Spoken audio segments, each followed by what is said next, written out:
Good evening. The Toronto Raptors lose 127, 125 to the Indiana Pacers.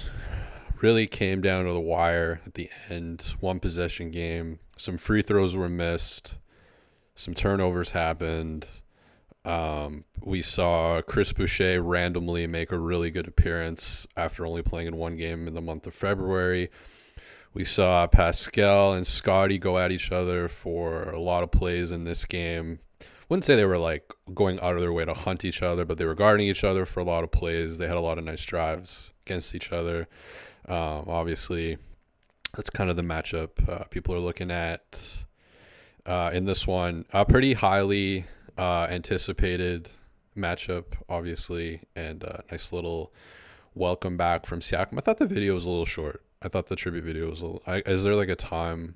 I put out a 32-minute Pascal Siakam supercut. I thought the 21-second tribute video was a little short, but I guess there's a time restriction, I guess, on that. I guess all the stuff that they do like pregame and stuff with all the dancing and all that. That's like you can't cut any of that out. But weird play at the very end of the game. Not a weird play, but coming out of a timeout, 9.5 seconds left on the clock. You're down by 2.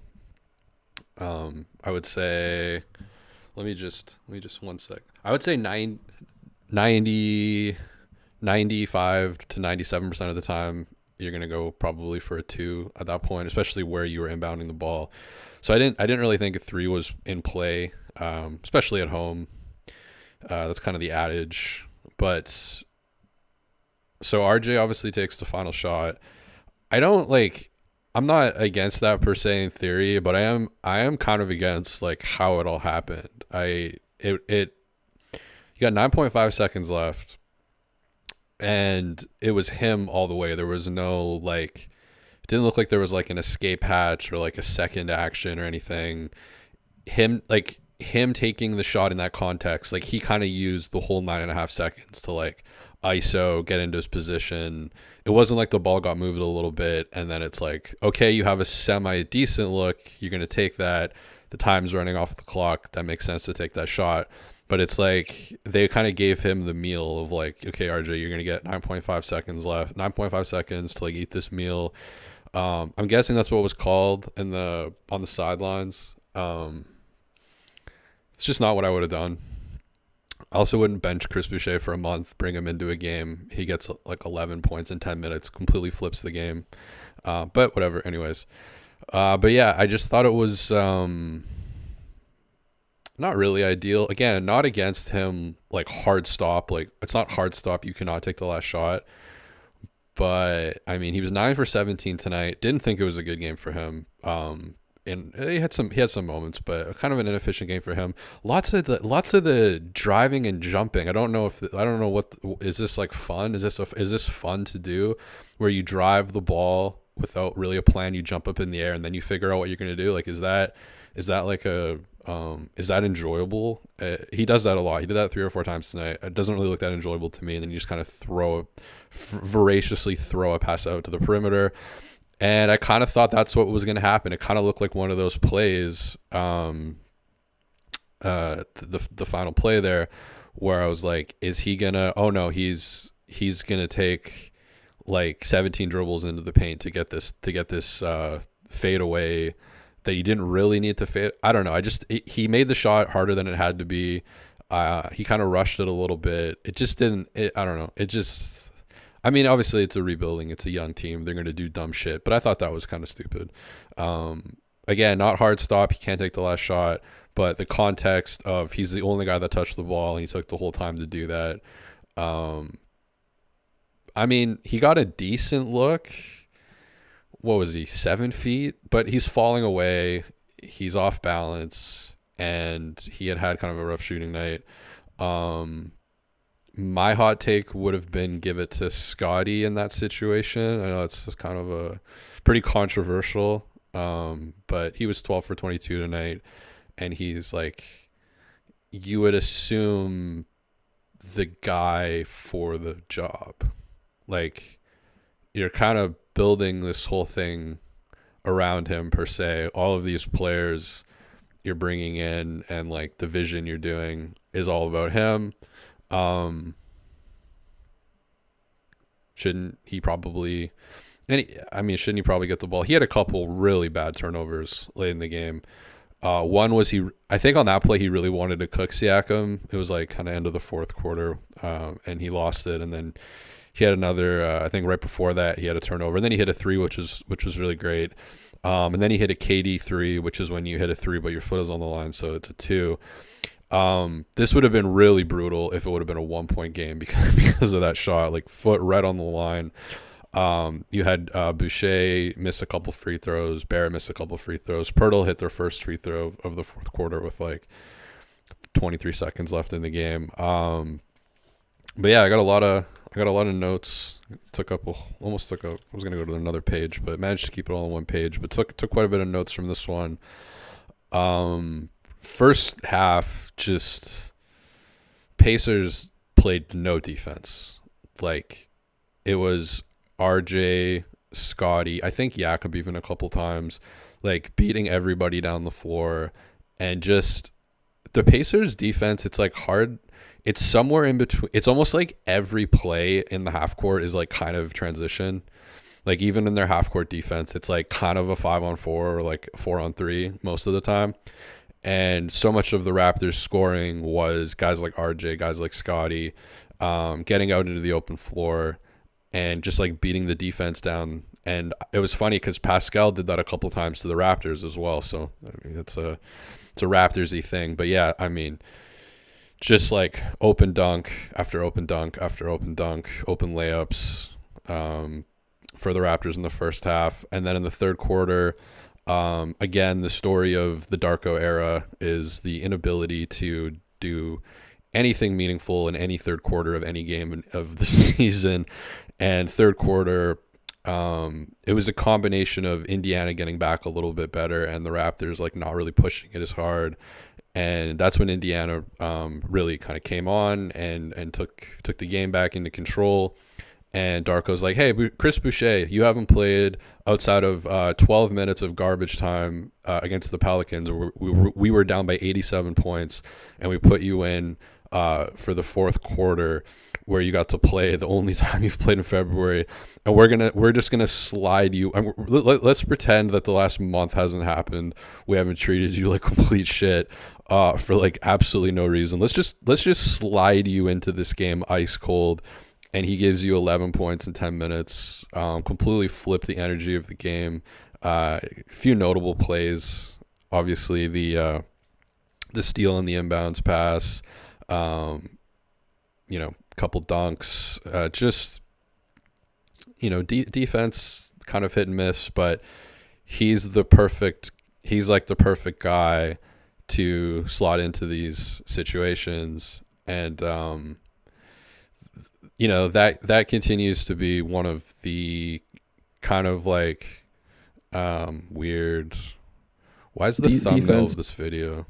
Oh, I didn't do the thumbnail properly. Whatever, fuck it. We'll leave it as is. But yeah, going into the fourth quarter, you have Boucher. He played 10 minutes, but I think it was a consistent, like he came in at the end of the third, played into the fourth. So played a really important part in the game. Grady was in at that point as well. And I don't think the Grady minutes are high enough. I still don't think the Grady minutes are high enough. Like what did Grady play tonight? 21 minutes, that's okay. I mean, 7 points. But again, this is what Gary's given you the last 3 games. 4 points, 6 points, and 8 points. So he's getting better. Gary is getting better. We had 4 points a couple games ago, 6 points last game. We got 8 points tonight for Gary Trent Jr. So we're climbing the mountain a little bit here with Gary. 30 minutes tonight, 2 for 6 from 3. Those were, and then I guess he hit 1 too. With great math here.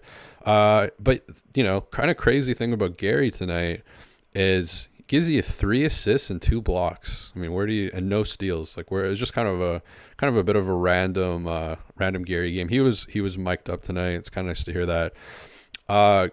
Quickly didn't blow you away, but my big issue with Quickly has been it's like he either gets assists or he gets points. Like he's either getting you 10 assists and like 8 points or 21 points and like 2 assists a bunch of the time. But I thought in this one, 7 assists, 14 points. That's a bit of a nicer balance, I think.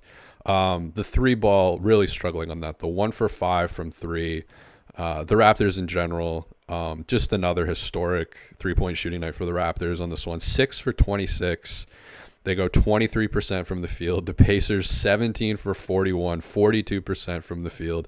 Obviously, the only thing keeping the Raptors in this game was just the layup line that Indiana's half-court transition creates. I mean, I feel kind of bad for Indiana in a way because like Pascal's defense isn't, I don't think it's as advertised. I think his offense is better than a lot of the kind of pundits will say, but I think I think people kind of rate his defense a little bit too high. And on Indiana, I mean, Indiana people have also kind of brought it up that they thought the defense would be a little bit better. But yeah, the Pacers defense in the first half was disgusting. It was I was concerned that the Raptors weren't up by 25 points at the half, because one of the worst defensive performances it's just so weird seeing it from a Rick Carlisle team. He must have really done some ayahuasca or something with Tyrese Halliburton, because it's an interesting fit to see Rick Carlisle coaching a team that just kind of plays like this. I don't know, man. I really struggled to see this being. I mean, put this in a remix one day or in a dubstep track or something when the Pacers win the chip and go on a dynasty run. But I just don't see how you can play that defense anywhere near that defense in the playoffs and get away with it. I think that's going to catch up to them. I kind of see them as being the Clevelands of this year. The lights got a little too bright, and I think instead of I don't know if the lights will be too bright, but I think the defense will be too shitty. Because, my God, the Raptors should have been. If the Raptors would have hit a couple threes, and hit a couple free throws, 73% from the free throw line tonight. If they would have hit a couple free throws and a couple threes, this game would have been different, which is kind of sad because Raptors offense tonight was not I didn't think it was that sexy. Good ball movement. I mean, 30 assists is nice. But it's almost it's hard to even say the Raptors looked good because what they were going up against was so limp and just not really. It was hard to look at that and be impressed by much of it because the Indiana defense was brutal. But anyway, so in that third quarter, where again another third quarter where the Raptors other team kind of changes things up, Raptors don't. The other team takes control of the game. Boucher comes in, Grady's in there too. 10-0 run, and a lot of the Boucher plays were really impactful too. This won't come up in the box score, but one of his defensive rebounds that he got, he was really quick and pushed the ball, I believe, to quickly at around the logo, who then just shot it up to Grady Dick in the corner and he hit a corner three. And Boucher's not going to get the credit for that, but he grabs the rebound, he makes the initial outlet pass, but a hockey assist, so to speak. Shouts to Morgan Riley and the Toronto Maple Leafs. It's been a fun saga. I mean, you can't score on the open net. I mean, why is the net open in the first place? It's kind of disrespectful, I think. Shouldn't there be a goalie in there or something? Yeah, hockey's Indiana should have a hockey team. The Fort Wayne something. Is Duluth in Indiana? I don't know. Does Indiana even exist? Is it real? Do we know? South Bend or something? But yeah, and then Boucher on the inbounds gets a steal and a dunk. Just weird situation all around. Jim Boylan, former disgraced head coach, I guess not disgraced, but pretty much, of the Chicago Bulls, is on the Pacers bench. He's a fun guy to watch. He gets up and down quite a bit, Jim Boylan. He likes to move around a little bit. He's got the famous egg kind of shaped dome, and he gets really animated. He jumps. He's a wild character. Glad he's still in the league though. He's pretty funny. Kind of adds a little bit of comic relief. Then you've got Rick Carlisle as well. Shouts to any Dirk one-legged step back fans. You're probably familiar with Carlisle's game. Bet Rivers only available in Ontario. I don't gamble, but I thought that was kind of devastating. The whole country is seeing the Bet Rivers ads, but it's only available in Ontario. Apparently, it's what it says on this in the small print. Oscar Sheboy in this game. Pretty cool name. Of course, he was the controversy with Giannis. I think they should have given him the game ball tonight. TJ McConnell, just a hilarious player. There's a couple. I think there was two. There's one that is like burned in my brain. Like I want to put it on Twitter when the NBA puts the little videos out. Where TJ McConnell is like the only player in the NBA who would bank this shot, and he missed it. He did it like twice. It's just like he like jumps like he's like a kid on like in a playground or like on a ride or something, like where like the back of his what am I trying to say? His Achilles like touches his ass when he jumps, and then he like banks it, but he just is so aggressive that it just smashes off the window and hits. Just a hilarious player. I hope that type of player never goes out of style, where it's like they're really short, they're probably white, they can't do anything except pass, but they're like still in the league. Just serviceable players. But I love the bank shots that just don't go in, and especially when you're the only guy in the NBA who would bank it from there. Just like hilarious. One of the funniest players. Also like great hairline too. It's got like the little kind of cheese string bangs that come down. Gotta love those. Yeah, the Indiana Pacers. Tyrese Halliburton, good game from him. He's got the Raptor moments release point. Gotta love that. Pretty awkward, but he had a good game. He wasn't like, I mean, he had a 21-12 game, so he was still impactful, but it wasn't like an absolutely insane game. Pascal actually led them in scoring with 23. I thought it was like a pretty normal Pascal game. 7 assists, 5 rebounds, and then he gives you 8 for 17 from the field. Seems it's like a normal Pascal game.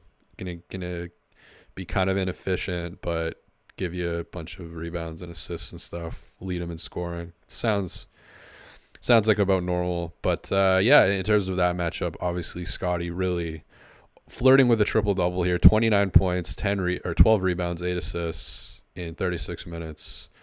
Really good game from him. He's had a couple he would have had 30 if he would have had smaller. If we would have gone down 2 sizes on the shoe, would have had a 30 burger. But yeah, 29. He's had a few games where he hasn't been putting up the same point production. So it's nice to see from him. And what's also nice to see is I don't know if he played amazing defense, but his effort was definitely there against Pascal. And Pascal was pretty inefficient tonight. So, but that's somewhat not that rare, I guess. But what I'm trying to say, the important thing is, it was cool that he put all that defensive effort and then also gave you 29 points, because that's kind of been a talking point where it's like he's too tired on defense to take the offensive burden or whatever. But this felt more of a bit of a throwback to earlier in the season when this was a lot more regular, and then you also got the defensive effort too, which was always there but has upticked quite a bit as of late. But yeah, he was really into this one. You could tell he was ready. Only criticism I would have is like he got knocked down by Nembhard, but he grabbed Nembhard's jersey first, and then Nembhard knocked him over on like a big play, and then he just kind of like sat on the ground. I thought he was good. Like I thought he was like well behaved though for the game. So whatever. I mean, kind of an important play, but hey, if you wanna have a seat, whatever. Have a little sit down, and I think he was trying to make the point a little bit, and it actually kind of looked like in the moment it looked kind of bad, but then when they showed the above camera, like the above angle, they're both kind of grabbing, and then like maybe there was a little bit of a greasy play by Nembhard, but like I didn't think he extended anything. I think he just kind of ran into each other. With shouts to Nemhard, like I didn't think Scotty dove on that, and Nemhard just fucking knocked him like right over. So he's been squatting. You know, he missed Team Canada to get ready for the year, so he's been getting his deadlifts in. Nolan Jacobson says Pascal was feeling the level a little bit in the first quarter with that slow start, but he ate the guys up in the second half. Yeah, I mean, I can't speak for Pascal, but you kind of have to be a sociopath to not have like any feeling. You play your whole career here. You're like a month removed, won a championship, all that stuff. Like didn't grow up in the U.S. You don't really have a lot of roots. You know, it's out of like New Mexico and like Orlando, I think he lives, but like doesn't have a lot of like North America experience under his belt. So I think there is probably like a much stronger tie to Toronto than maybe another player who like grew up in like LA or something. Who's like, yeah, I'm in Indiana now. But so for him, it's obviously got to be a pretty heavy thing. I think he missed his first 5 shots. So yeah, like you've got to be, even though the 21 second tribute video, there was some cool moments in it with like him and Yak telling jokes and stuff, but I don't, correct me if I'm wrong, but the kind of the most famous shot, the game 6 clinching shot, wasn't in the highlight package, I believe. I could be wrong, but yeah, it was a little short. The video is a little short. I know there's time constriction, so we got dogs checking out the ski resort here, and I seem to be in Bulgaria quite a bit. So I'm in Bulgaria today. Kind of always wanted to go to Bulgaria, but kind of a random place. You got Turkey one side, Balkans on the other side. What could go wrong? So yeah, first go through the game a little bit. So first quarter, we got Matt Devlin with Aaron Nemhard. That was pretty awkward because he's like a big part of Canada basketball. He did correct himself, but I did relapse on my TSN Sportsnet. I'm back on the TSN Sportsnet. I had about a 12-day break from it, so I'm back in. Didn't get the pregame show tonight, so if anybody wants to fill me in on what I missed on the pregame show, probably a lot of Pascal stuff. But yeah, we had Aaron Nemhard for a little bit there. There was a funny play with Scotty and Gary. So 8:49 in the first quarter. Scotty sets a screen for Gary to try to get him a bucket, but Gary just like doesn't notice it, doesn't see it, and then Scotty's just like what? Like it was like Scotty's like, "What are you doing?" But the "What are you doing" body language was like that was for you. Like we wanted you to have this, and you like weren't on the same page as him and RJ was. So that was kind of a funny moment. I think frustration for like it's for you. I did this for you. Siakam drives. You saw a little bit of the Siakam Halliburton potential chemistry. I don't think they've been lights out together like yet. They haven't kind of unlocked. That seems to happen quite a bit. You know, Dame and Giannis is kind of a good example where it's like sometimes it takes a while to kind of be the like more than the sum of the part, whatever sum of the parts bullshit. Like your two talents in theory should combine to create something like Gandalf taking the ring or whatever. It's like it multiplies in its effectiveness. And you saw in one play where Siakam drove, got 2 guys on him, kicks out to Halliburton for the 3, and he did his Raptor moments, like hip releases it, he really does shoot it from his pocket. Tyrese Halliburton, like he kind of redefines like the shot pocket, like he's pulling that thing out of his pocket. Great utility, like you saw in the 3-point competition, because a lot of guys, trying to think of a good, like Jason Tatum. Oh man, like the opposite to Halliburton is like Jason Tatum. Like Jason Tatum has like there's like 17 components of Jason Tatum's jump shot, like especially his 3-ball. Like it's so like there's just so many like moving parts, and then Halliburton's just like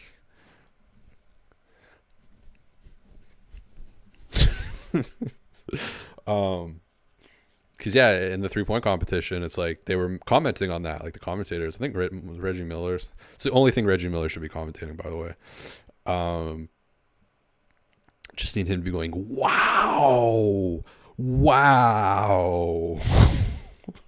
Are you kidding me? Wow. It's Reggie Miller is just like he I don't know, if he did like acid or something, it would be probably the exact same. No one would notice it. It would just be like the third mic just going like, are you serious? Wow. He's a fan of the game. You gotta give it to him for that. But yeah, 3-point competition, Tyrese Halliburton. What am I talking about? Yeah, it's it gives everybody with the ugly jump shot hope, I guess you could say. Dougie McBuckets, who I totally forgot about this play, but he took a half court heave. I believe I didn't mean to rhyme right there, but I believe he tried to do the intentional thing. Well, that was redundant. He tried to do the thing where like you just missed the buzzer and you're like, oh fuck, my bad. I just missed this 67-foot field goal because I mismanaged the shot clock a little bit. They always pretend to do that. But he hit it and immediately he was like, no, like it didn't count. So I don't know if he was intentionally trying to not shoot it in time. Probably, because that seems to be a pretty common thing. But that could have been, it didn't end up being really a factor, but definitely, I mean, in a one possession game, that was pretty close to being a big storyline.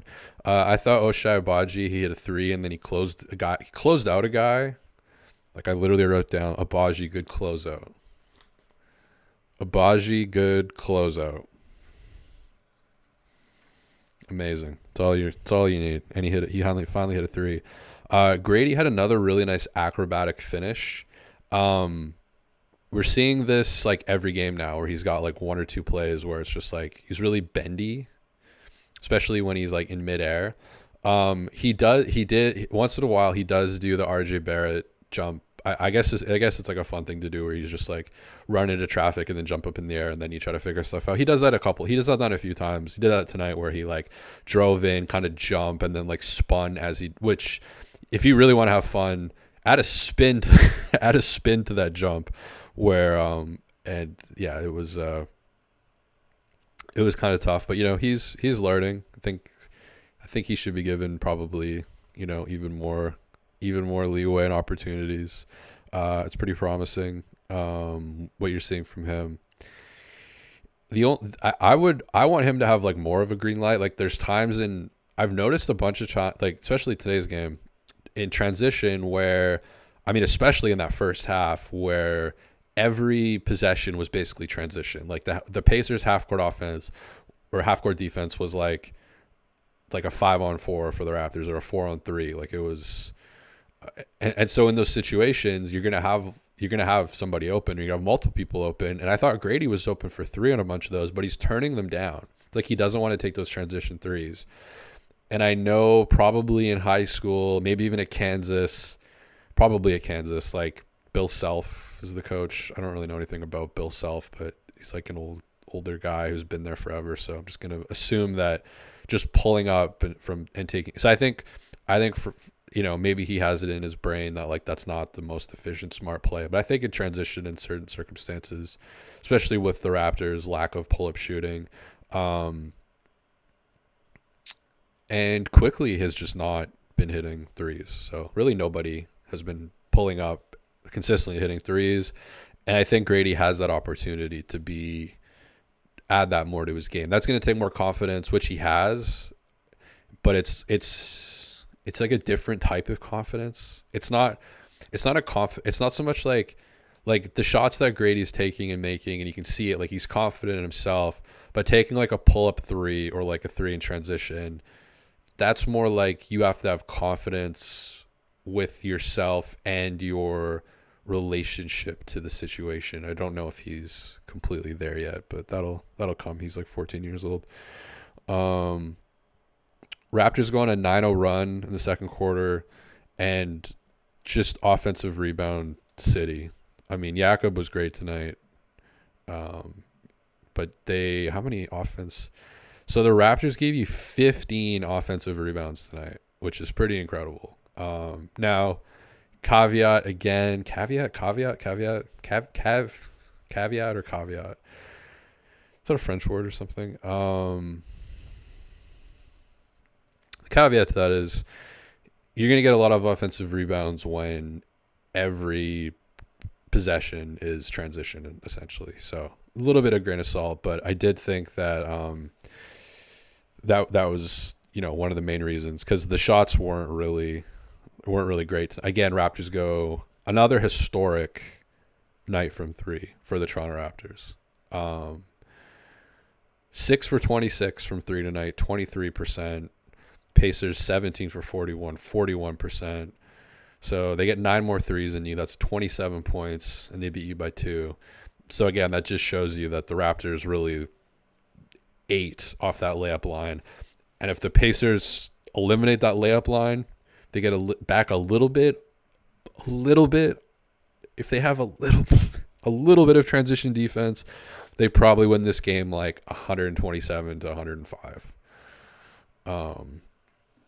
Not that would have been like that big of an accomplishment, or like, hey, we're ready for the playoffs or whatever to beat the Toronto Raptors.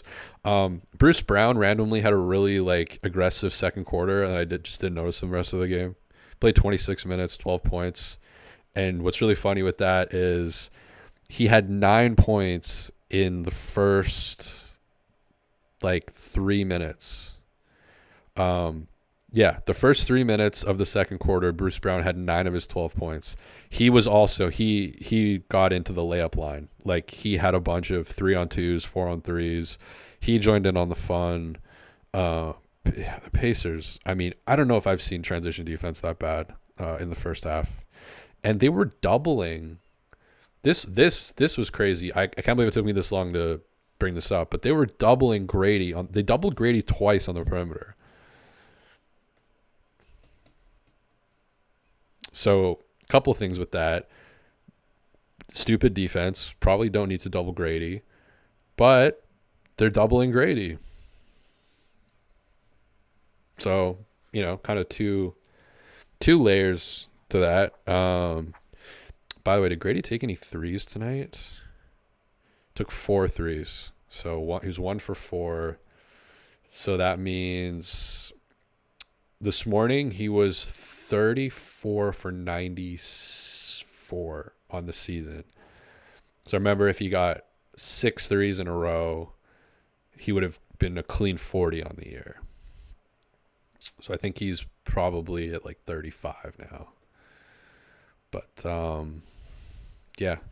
still trending upwards. Neesmith went down, and then there was a cop. Okay, I don't know. Neesmith goes down. He's rolling around in pain, and 5-0 just rolls out. I don't know. Why are there police in the stadium? Does that ever, I guess, malice?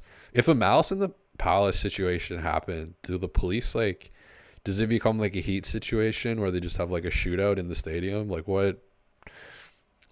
how does that work?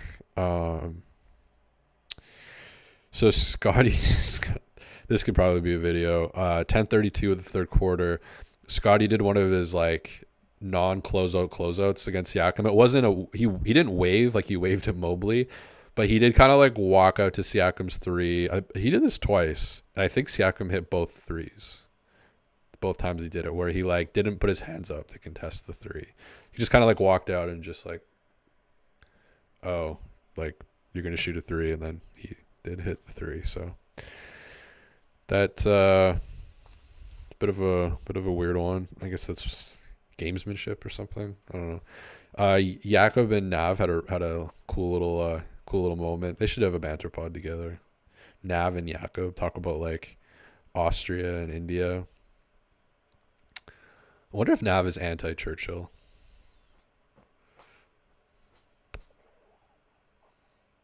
So that's the first question I would ask him on a banter pod. Tell me, what are your views on Winston Churchill, the last lion? What are your thoughts on the former war general who would go talk to the birds, apparently, when London was being bombed? He would wander out as the bombs were hit, as a showing of strength that you can't scare me. I'm going to go fucking feed the birds as London gets bombed for 52 nights in a row or something. But he fucked around in different parts of the world. So that's my first question to him. Small talk. What are your thoughts on the last line, Winston Churchill? Jakob with a spin move on Pascal, which was pretty funny. I think there should be probably more spin. That's when Jakob and Nav had the little moment. Bruce Brown doesn't go for the closeout, just being lazy. He had that one second quarter, and then he kind of was like, "That's all right. I'm cool now." Didn't close out, and then just gets blocked like 10 seconds later. Boucher comes in 4:17 in the third quarter. Huge cheer, maybe even a bigger cheer than Siakam tribute. The 21-second Siakam tribute video got was when Boucher gets into his second game of the month. It's just weird shit, man. Huge cheer. Only other appearance in February was against the Pels in a blowout. And just like immediately, like his first touch, like of the ball was a tip where it almost became a steal. Like it could have been if Bruce Brown had any hands, it would have been a steal. And then Indiana takes a shot. Boucher grabs the offensive rebound, kicks it up to quickly hits Grady for the three. And that's part of a 10-0 run. And then McConnell misses like 10 bank shots. Just incredible stuff. Gary was mic'd up at one, I guess, throughout the game. And there was one clip where there was like Gary was leading the 1, 2, 3 win chant, and Bruce Brown was just like,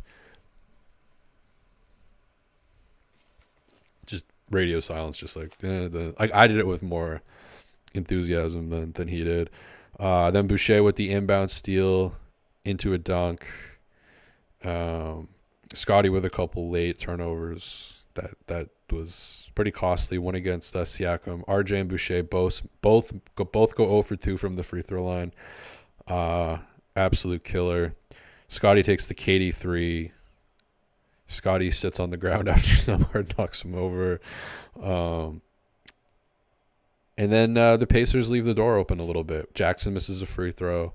Raptors have 9.5 seconds left. They inbound it, and you get the final play, which, again, as I said off the top, didn't love. I'm not against RJ taking the shot objectively, but again, he took the whole 9.5 seconds like to himself to ISO. It was pretty complicated. A lot of dribbling, a lot of little pivots, falling away. Didn't really seem that clean. Didn't really seem that well planned out or thought out. It was right after a timeout as well. Again, I don't have a problem if there's been some ball movement. Your first and second actions break down. RJ gets the rock with 2.4 seconds left on the shot clock. Sure, of course, fucking get that thing up there. But for it to be like, all right, RJ, we're going to give you 9 seconds to cook, go into the paint, do a bunch of footwork, and do a fadeaway, which was added a little bit of a degree of difficulty that you might not have needed, and ultimately missed it, and probably would have wanted Scotty with the ball in that one. 29 points in this game. But again, like, I don't know.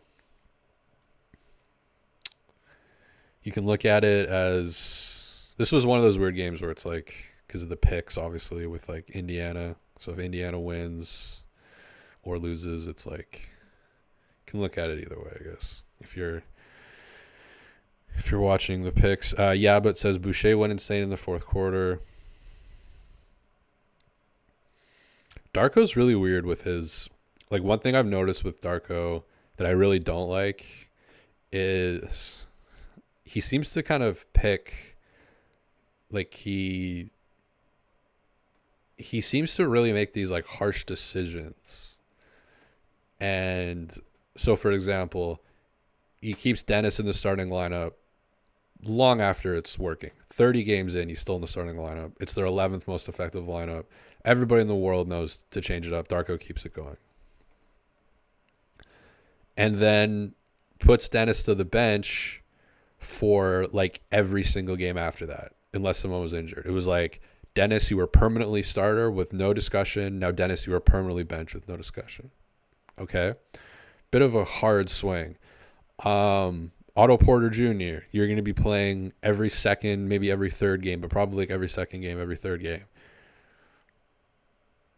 After a couple months, completely falls off the face of the earth, doesn't exist. Thad Young. I did a Thad Young, Drew Eubanks side by side, who, Drew Eubanks, the Raptors waived, obviously. Did a side by side total stats with them. Would have been sometime in like December, I think, started December. Thad had like 4 points on the year, 3 assists, 10 rebounds or something. Like, he had only played like 30 minutes in the entire season. Then all of a sudden, he's getting penciled in automatically 22 minutes a night, like getting more minutes than Grady's getting right now. Automatically. No discussion. No, like, that's just the way it is. Okay. Well, now he's gone, of course. Dennis is gone. So those guys are both gone. Boucher. Maybe not his best season of his career, but seems pretty serviceable. Good bench guy. You bring him in. Especially when you're down, he's like a great guy to get the team back up, get the energy back up, add some chaos stuff. Raptors have been down more than like any other team in the league. So I think by double digit, they've been down by double digits more than any other team or something. There's something like that going around. So it doesn't, so Boucher's like in your lineup. He's like a guy, he's like your 9th guy or 8th guy or whatever. And then all of a sudden, just gone, just completely gone. And we all think it's because they're keeping him out for trades, which didn't end up being the case. And he played the entire fourth quarter of garbage time minutes, like the night before the trade deadline. So that didn't really make any sense. So they keep him. And then again, you put him in tonight. He flips, not him himself, but like his energy had so much to do with flipping this game back over to the Raptors' favor after just another disgusting third quarter. So yeah, Darko seems to really like get into a groove or a thought, and he doesn't seem to adjust to that very well.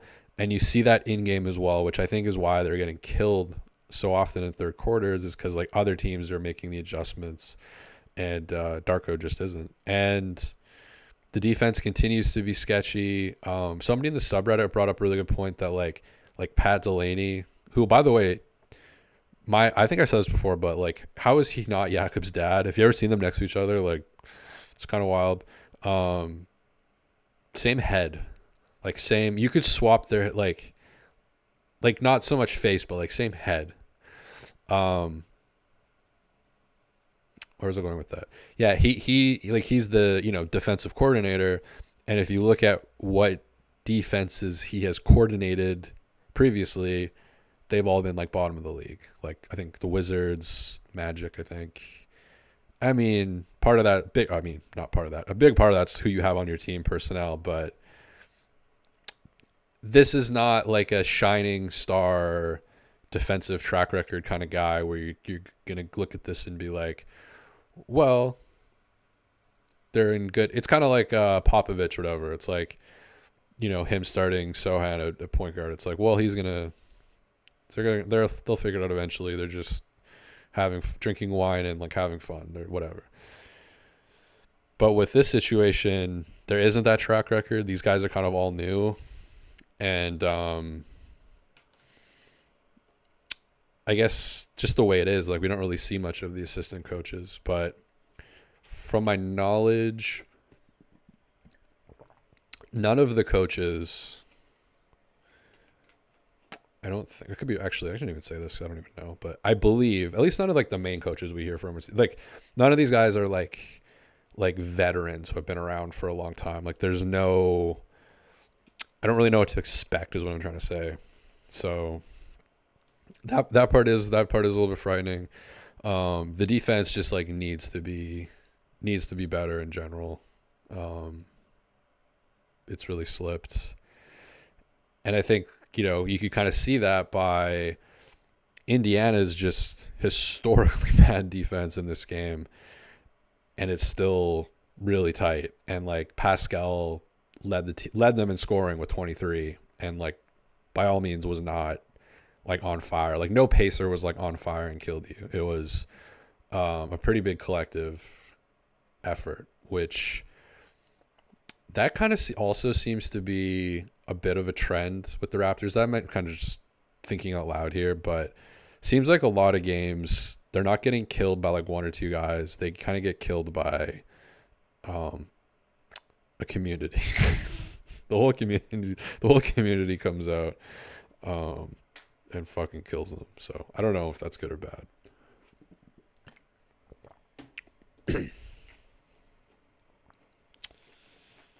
So that's an interesting philosophical question. I guess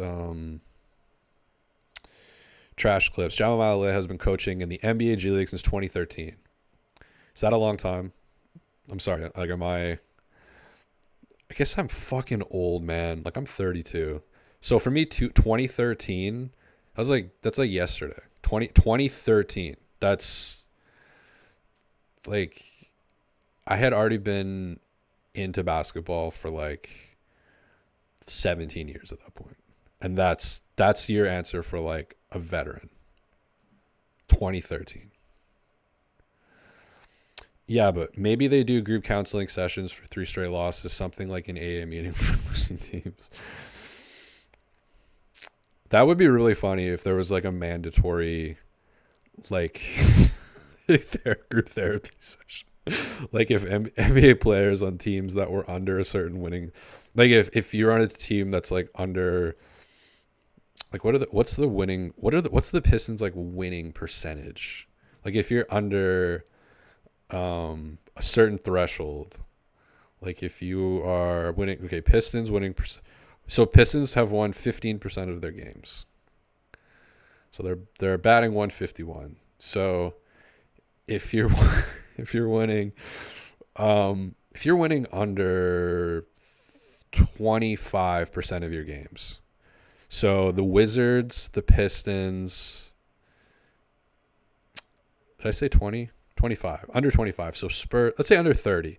So the Blazers, the Spurs, the Hornets, Wizards, Pistons. So Blazers, Spurs, Hornets, Wizards, Pistons.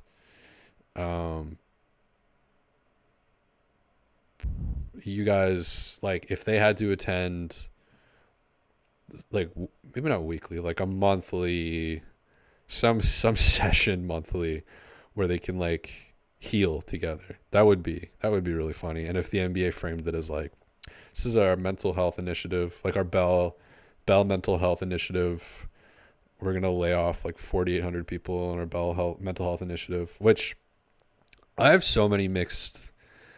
I feel like this show used to just be me ranting about like TSN and Sportsnet and stuff and Bell and Rogers, but yeah, Bell had another like massive set of layoffs. Bell, who owns TSN, I think it's the biggest they've ever had, which is saying something because they do huge layoffs. And yeah, I know the counterpoint is there's no press release when they hire a bunch of fucking people, but yeah, I mean, it was mostly radio people. It always makes me laugh when like Will on his intro does like the Sportsnet radio network, because he was trying to, for the longest time he was joking like the Sportsnet podcasting network, and then he went back to Sportsnet radio network.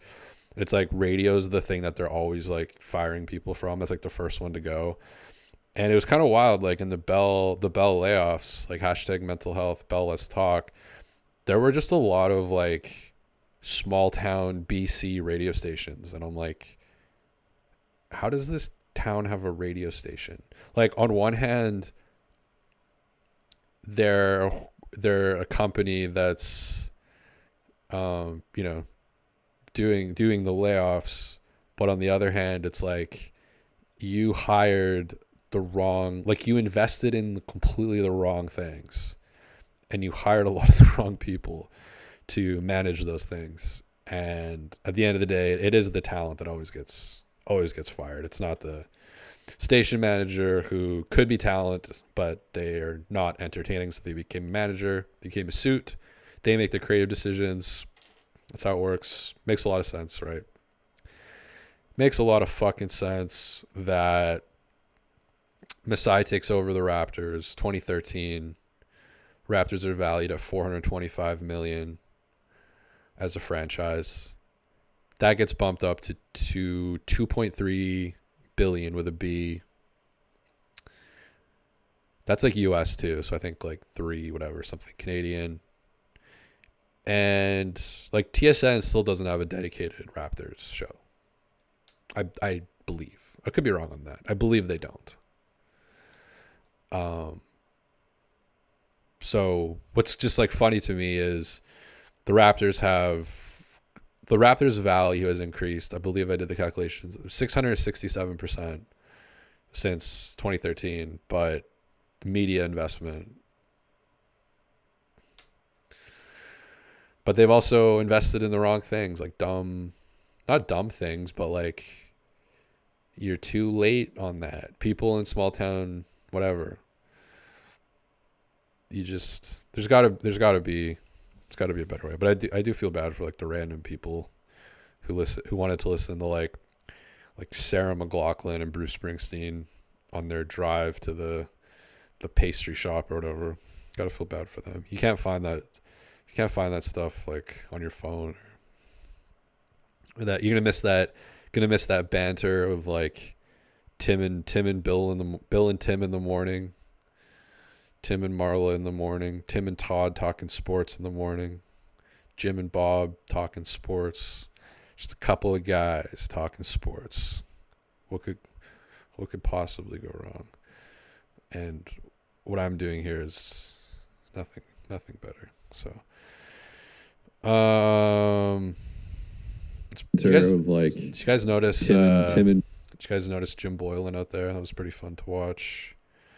3 Design says we're never going to get a 3-win streak. I feel like the pizza party talk has calmed down a little bit, which I don't like. I think that still needs to be talked about. I would have loved to ask Pascal, like, all your time here. There's all this great. You got your 21-second tribute video. Everybody loves you. There's a whole section of 43 jerseys. You got your championship ring.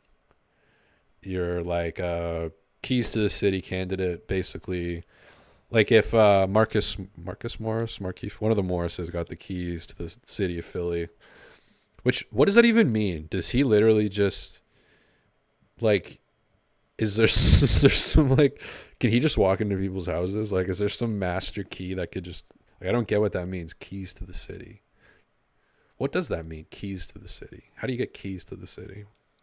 Sounds pretty potentially dangerous, but Pascal probably gonna get keys to the city, all that yada yada yada. Got the championship ring, cool, great.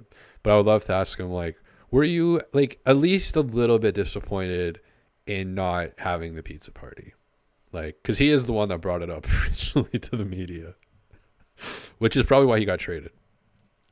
It's the only reason why you didn't get any of the young Jarris Walker, shouts to the G League.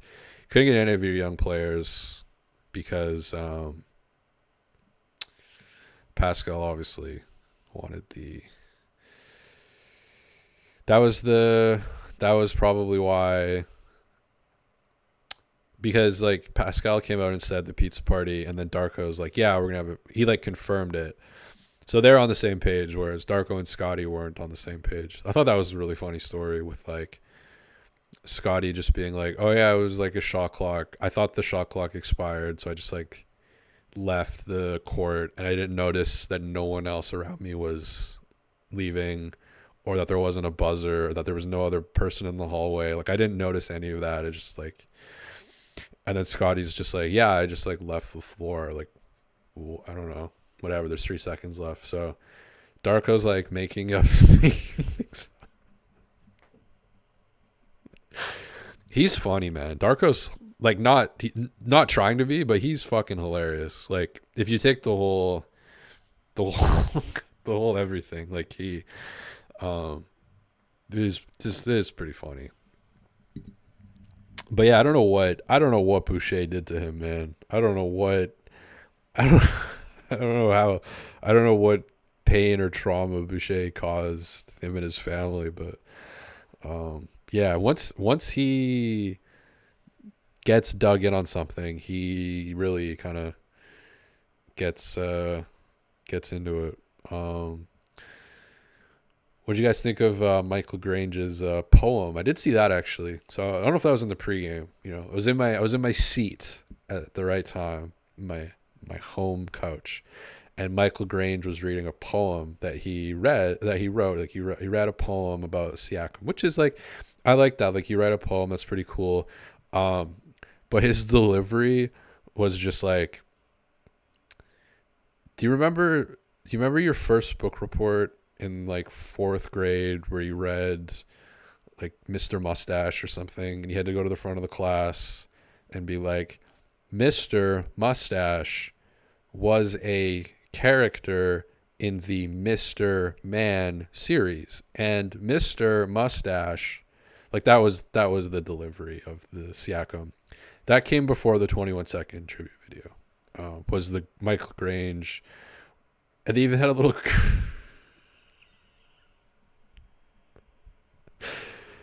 Oh my god, my side just went out. Literally, like, I have a cramp. One sec.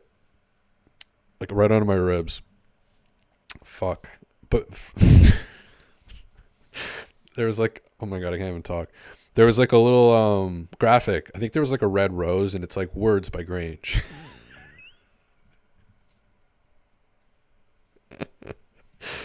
Oh god, Grange is like a beat poet. Oh my god, I would.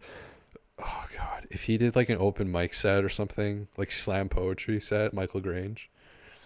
Fuck, man, sign me up. Sign me the fuck up for that. Did anybody else see that? Words from Grange. Bill Cosby says No Country for Old Men, which I don't know what you were referring to, but that is on my list of movies to rewatch. Haven't I watched that like, that was a long time ago. Call it.